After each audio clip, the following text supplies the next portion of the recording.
लॉन्डो का ही फाइनल हुआ जाने का। हम चारों स्टेशन पे जाके खड़े और ये बोलता है, भाई सुनना क्या लेटरिंग आ रही।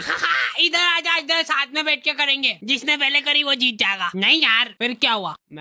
मैं कभी नहीं आ पाया तो चलेगा क्या? ये लौंडा एंड टाइम पे मना कर रहा है, एंड टाइम पे। और यही था जिसने सबसे पहले ट्रिप की बात निकाली थी, और अब एंड टाइम पे कुछ भी फालतू के बहाने बना रहा है। मेरे को मम्मी पापा की याद आ रही है। तुम लोग फिर वहाँ पे मंदिर वगैरह जाओगे, पर मैं तो नास्तिक हूँ ना, फिर पाप तो मेरे को लगेगा ना, तुम्हारे क्या है? और मेरा टाइम भी आ गया है, ये देखो।